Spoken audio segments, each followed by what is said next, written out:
I'm Gray Cooper, private detective. According to the Department of Homeland Security, my business doesn't exist. But according to the blockchain, a government address pays my bills. The following are the recordings of my case log, for insurance purposes, you understand. See, I deal in the strange.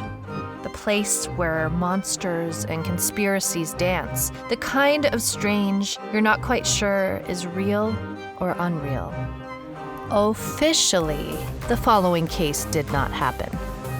I told you nothing. Welcome to the Strange Chronicles.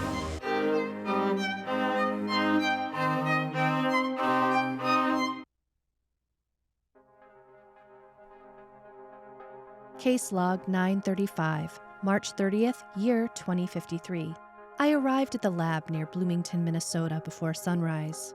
It was a frigid morning, and the greeting inside the lab was not much warmer. I was made to leave everything but my clothing in a box at security, including my compute device. I asked sarcastically if they'd be taking my firstborn child as I handed over the bobby pin from my hair, but security was like the Royal Guard, not even a smirk of acknowledgement.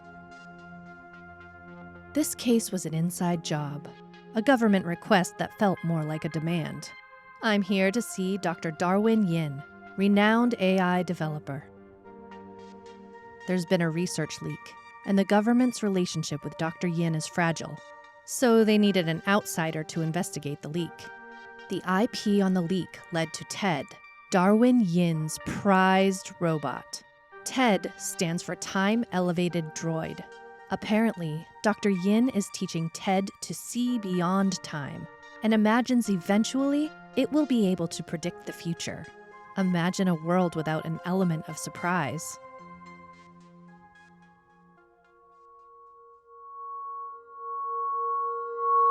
Like I said, Minnesota is freezing. The lab is freezing, and the people inside the lab are frozen too. Anita, Dr. Yin's assistant, a short young woman, is emotionless as she leads me to a glass door. I wonder if Anita herself is AI.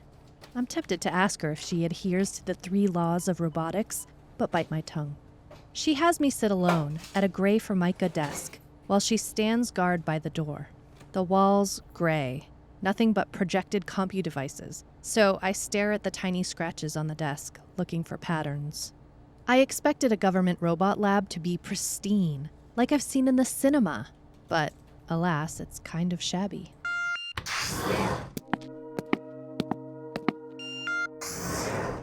Finally, an odd man in a white lab coat enters the room.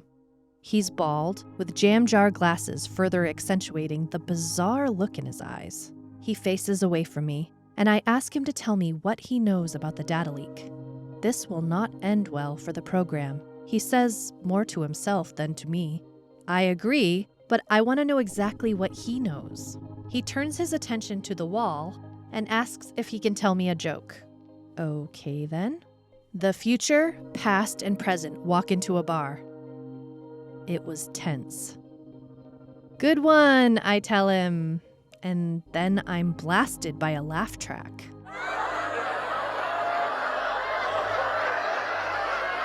I'm in disbelief as Baldy turns toward me, his mouth open, revealing that the laugh track is coming from him.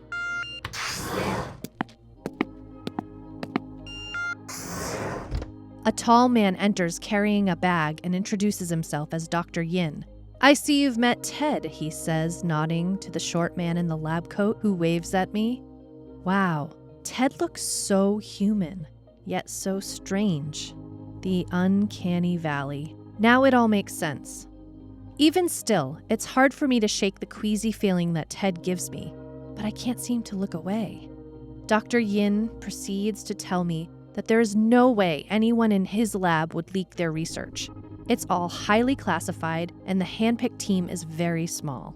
There is no comms access to the outside. Everyone must leave all equipment in the lab. I remember the intensity of security upon my arrival. Ted interrupts to say that the program will not end well. This seems to upset Dr. Yin. He hands me a bag and explains that it contains a drive with the internal security footage for the last month. I'm told I will need to view it here at the lab. It will take hours. I cannot be here that long without coffee or cinnamon candy. I tell them I'll return in an hour. As I walk outside, my compu device buzzed in my pocket. There was a message on my phone from a number I didn't recognize. It's Joe, Nebraska's neighbor. Apparently Joe gave her my number in case of emergency. She said she wasn't sure it was an emergency, but that Joe's mail had piled up, about 2 weeks' worth.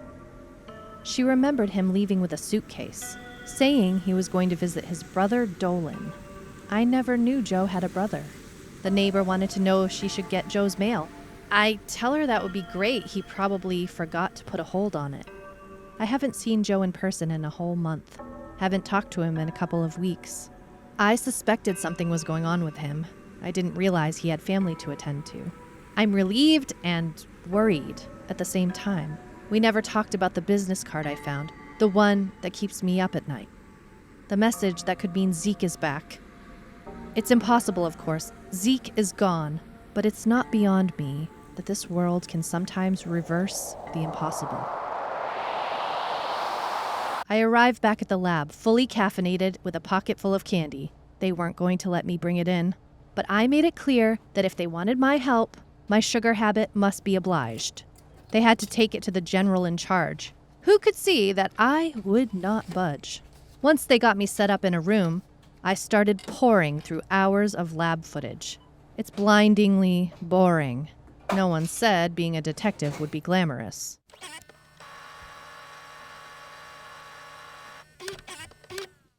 Four hours later, I find something suspicious and show it to Anita and Dr. Yin.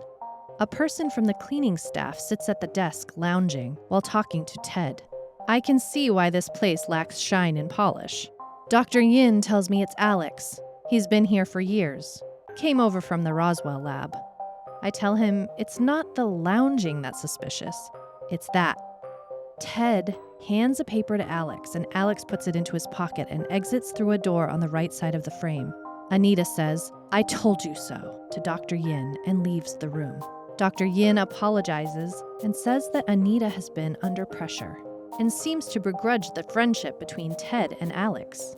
I didn't know that AI could have friendship, but there it is. I ask Dr. Yin what room the door leads to. It goes to the supply storage, he tells me. Then I ask for Alex's address and known contacts. They tell me I won't need them.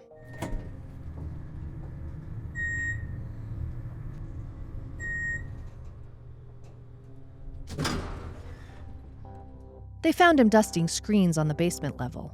But for now, he joins me in the footage room. Alex KP sits in front of me with a look of deep contentedness that you just don't see in people under 65 these days.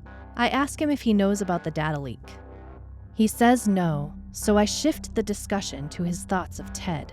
Alex said Ted can tell the future, and that Ted told him his life would be full of fortune for the rest of his time on Earth. I ask him if the on Earth stipulation gave him any pause. He said no, where else would I be? I think about all I've seen during these past few years. So many places, Alex. So many. But he continues. Alex said what Ted told him has given him a lot of peace, and he doesn't worry about anything anymore. I asked him why he believes Ted, and he told me because Anita wrote his code, and she's the smartest person he's ever met. Anita? I thought Dr. Yin designed Ted. According to Alex, Anita told him Dr. Yin only runs the project. He's the senior scientist and gets all the credit, but the real big brain here is Anita. Ah, the insidious patriarchy still rears its ugly head. Science might be advancing at a rapid pace, but human behavior still struggles to keep up. I ask him if Ted ever gave him anything. He says no, so I show him the video. Oh, that. Yes, that. He fished the paper out of his jacket and handed it to me. It's another joke. What is the opposite of AI? Real stupid. Funny. Alex laughed. I leave him to his devices and go back to the lab to question Anita.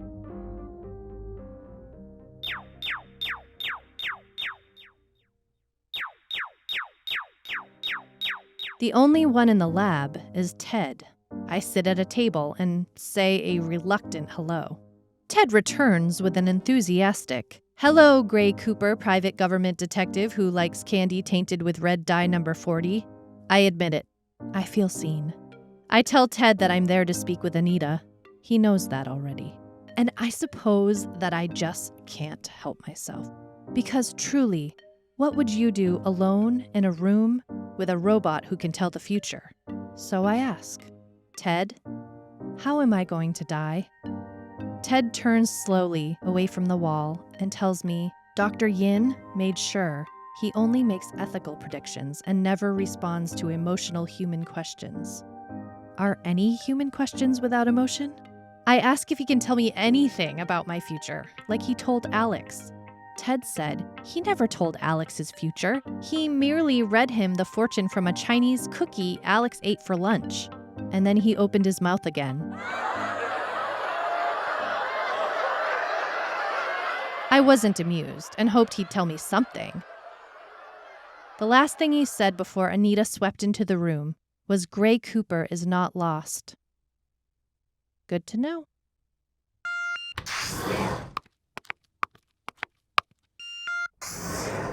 Anita picked at her fingernails when I asked her about the leak.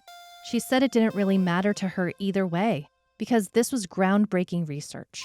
I asked, wasn't she upset that another government or enterprise could steal their work and create their own Ted? She was apathetic and tired. I told her that if she cooperated, then we could make her a deal, that I could see how much she cared. That did it.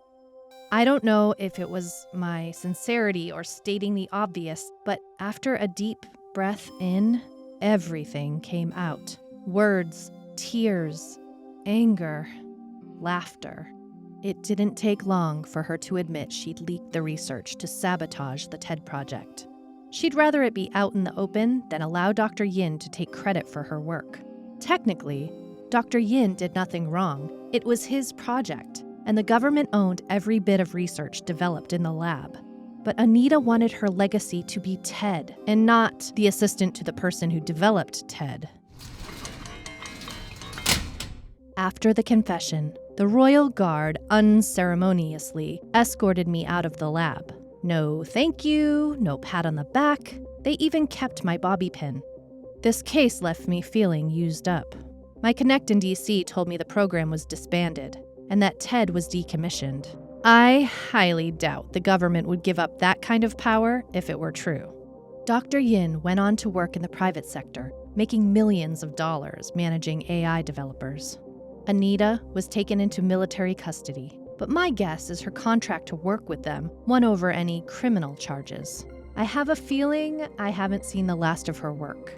Alex Capey left government facilities work and took up a career in stand-up comedy. He's known for a prolific amount of material about robots and time travel.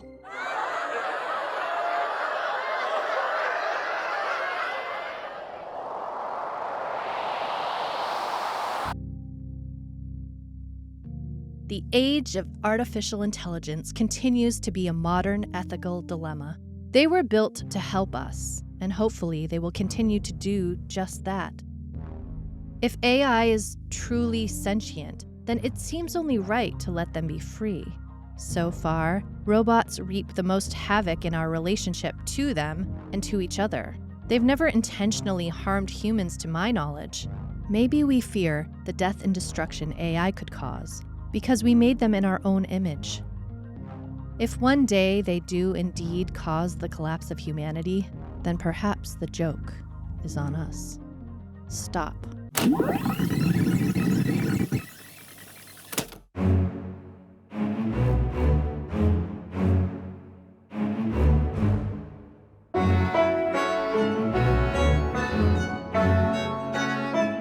This has been an episode of The Strange Chronicles, a fiction podcast.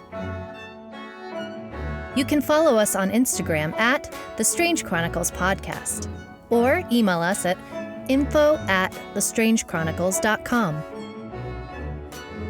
This has been a Kings of Content production. Thank you for listening.